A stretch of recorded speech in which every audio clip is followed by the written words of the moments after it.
My name's Mike. I'm a 45-year-old divorced single guy, working as a contract employee at a real estate company. That's my status in a nutshell. When I put it into words like that, I don't sound like much, but my colleagues don't seem to think too poorly of me. However, my immediate boss, Karen, seems to dislike me. She's a young, beautiful career woman, seemingly in her early 30s, which makes her a whole decade younger than me. She's about to marry her handsome, elite boyfriend, and she really seems to have it all. From her perspective, I guess a guy like me who isn't getting ahead must be incomprehensible. I feel it painfully in her usual demeanor toward me. When I and a full-time colleague ask for the same thing, her response is blatantly different. But I guess that's just the way it is. I wasn't particularly bothered by it since it didn't interfere with my work. But then, one day, something happened. What exactly did you learn in college? Karen's harsh attitude wasn't only towards me. She was tough on those who weren't performing well and the new hires, especially the young women. That day, she was scolding a new employee, Emily. While hitting Emily's desk repeatedly with documents, Karen yelled, "Do you even care about your job making such basic mistakes? I'm sorry, but I did it the way I was instructed to. Making excuses, that's pretty bold for a newbie." Karen's shouting filled the entire office floor. Don't think just because you're young you can get away with anything. I don't think that. Maybe she was in a bad mood today. Her words seemed harsher than usual, and it was uncomfortable to listen to. Seeing Emily about to cry, I felt sorry for her and stood up to block Karen's view. I was already disliked by Karen. I wasn't scared of her in the least. Do you really need to be so harsh? Emily is a new employee. It's a manager's job to explain things properly, isn't it? Karen snorted at me, defending my colleague. That's none of your business. It is my business. Emily is on the same team. Then you are complicit. How are you going to take responsibility for this mistake? Karen threw the documents at me. It was a contract and estimate that Emily apparently had made following Karen's instructions. I looked at the documents closely. Is something wrong with them? Karen let out an exaggerated sigh. This is the problem, you see. Contract employees just don't get it. The phrasing in the earnest money section of the contract is odd, isn't it? And the commission calculation is wrong. Is it this part here? When the other party commences the execution of the main contract, is that right? Yes, it's supposed to be when one of the parties. Can't you read the clauses properly? It's exasperating. The civil code changed, you know. Hearing that changed her complexion. It was amended in 2020. Maybe you didn't notice because only the wording changed. That's correct, right? I looked at Emily, and she nodded. I revised it because the senior next to me said so. I think the commission calculation is correct, too. For a $40,000 deal, isn't it 3% plus $600? It's 4% plus $200 for anything over $40,000, so it's not a mistake. Upon hearing those words, Karen froze. There were snickers coming from the floor, barely concealed. Emily hasn't made any mistakes, has she, Karen? She said nothing. Emily spoke up hesitantly. I'm really okay, so, what do you mean it's okay? Are you trying to show you're not mad? Think you're being the bigger person? Karen's eyes sparked with a fierce flame again.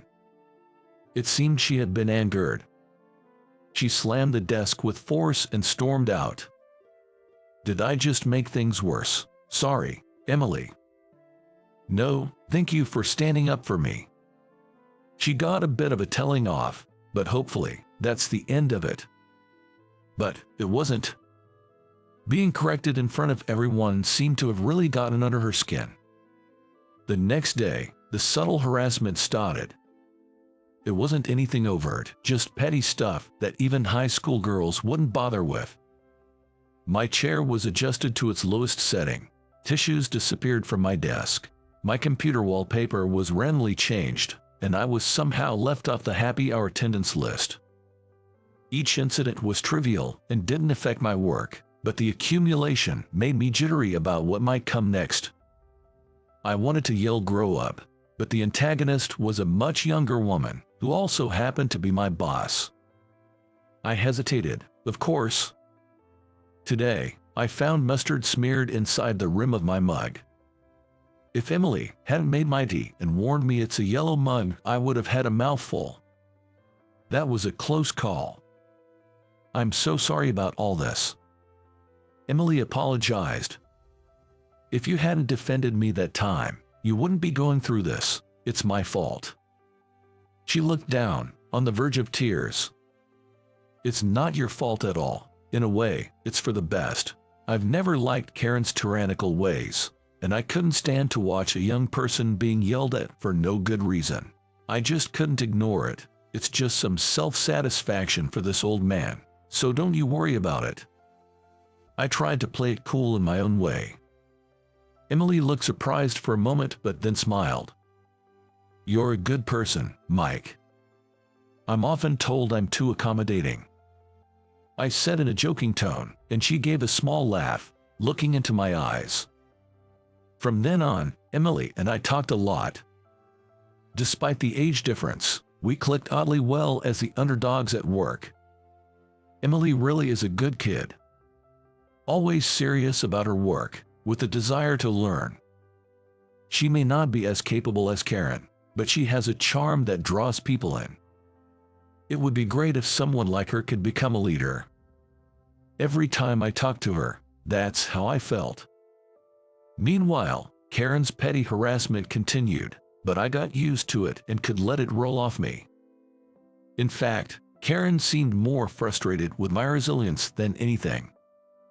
I really wished she would just get over it.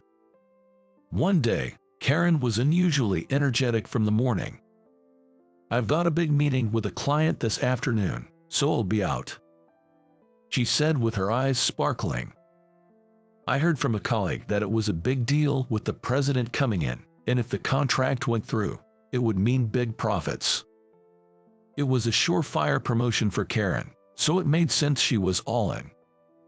Her personality might be problematic, but her professional skills were solid. There shouldn't be any issues. We sent her off with our best wishes. A few hours after Karen left, she contacted me. Hey Mike, can you come over here right now? What? Where are you at the moment, Karen? I'm at AB Construction, our business negotiation partner. Get over here now. Karen's voice was full of irritation, and with those words, the call ended.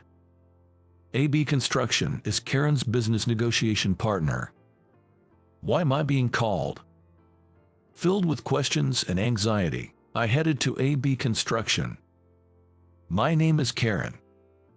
I work in a real estate company.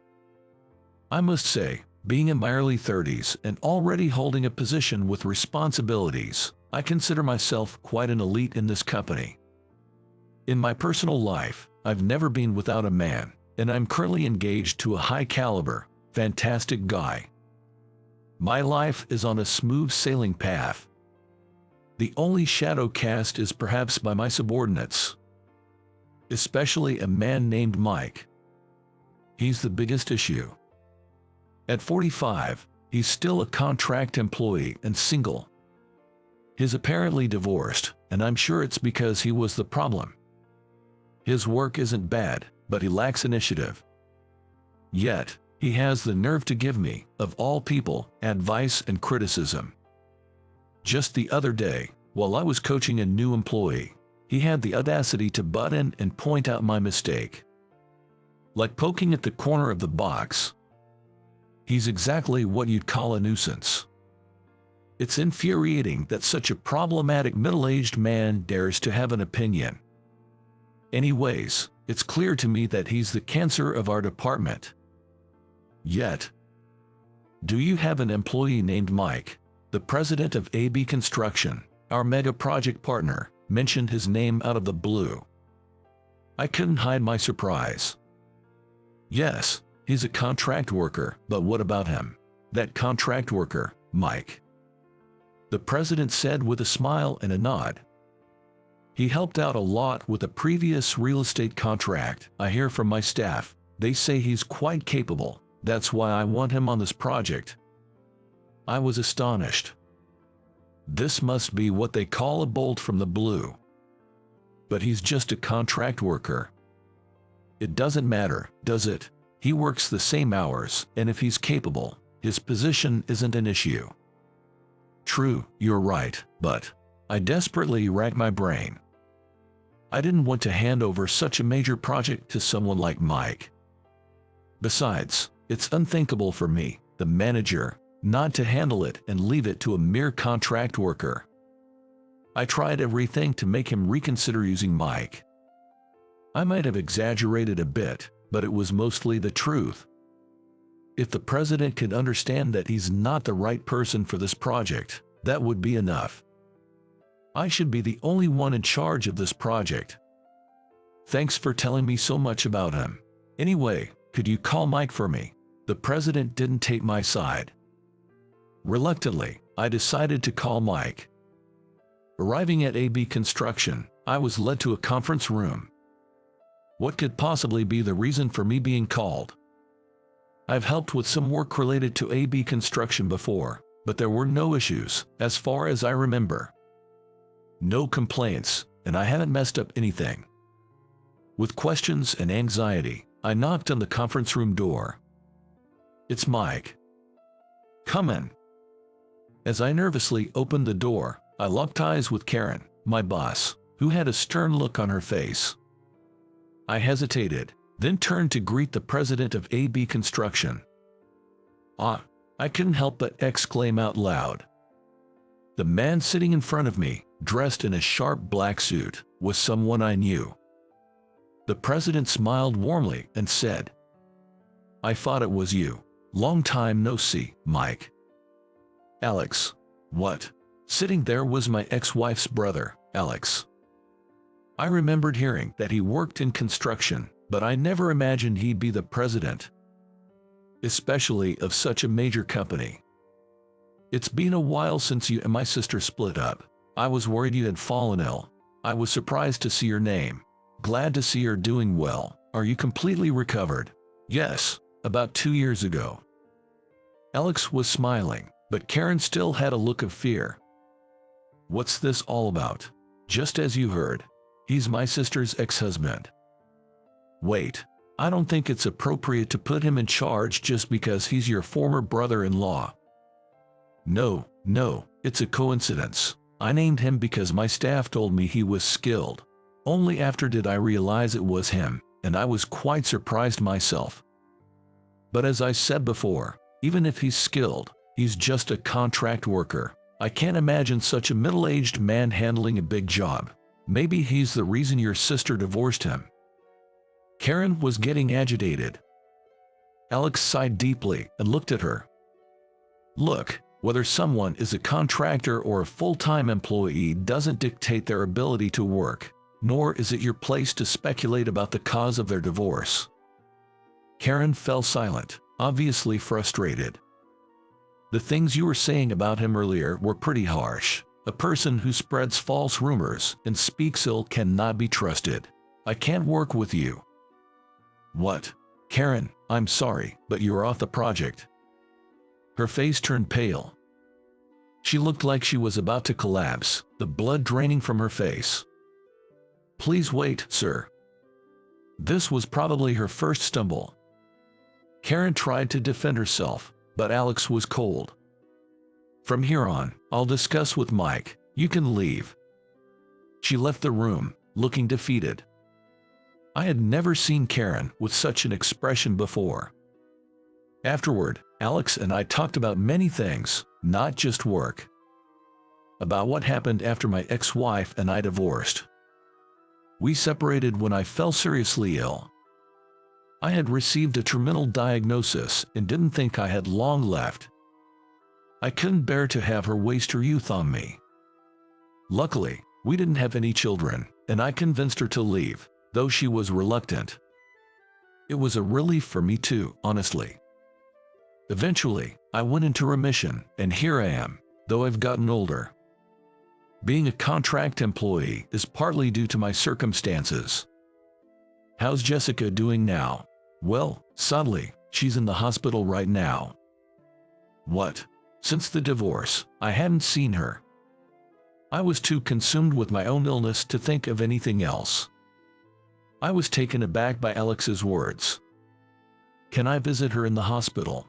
When I asked Alex, he smiled sadly and said, My sister, she doesn't really remember much. What?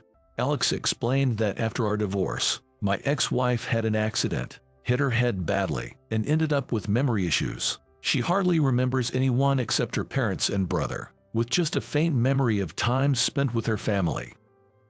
It might just be painful for you to see her. Despite his warning, I promised to visit her in the hospital the following Sunday. After wrapping up the business talk, I left AB Construction. On the train ride back to the office, I dreaded the potential backlash from Karen, but I was glad to have reconnected with my brother-in-law and to know that the acquisition of the major project was a result of my past work, unrelated to that reunion. Then, a few months later, I received the President's Award for securing the major deal and was promoted from a contract worker to a full-time employee, taking on a managerial position. My subordinate, Emily, has been excelling under my guidance and is now working vigorously. Karen, having been quite shaken by that day's events, surprisingly left the company. I heard a rumor that her fiancé broke it off and she became distrustful. People say that she's now living like a recluse at her parents' house. Oh, look at the time. I need to hurry and buy a cake for Jessica. Now, on my days off, I regularly visit the hospital. Not for my health. To see my ex-wife, who's admitted there. Of course, with her lost memory, she doesn't recognize me or recall the past when she sees my face. So now, I'm getting to know her all over again, this time as a friend. We get along well, just as we did when we were married. I've regained my health and secured a stable job. Now, I'm in a position to take care of her. Life is just beginning. I hurried to Jessica, imagining her enjoying the cake.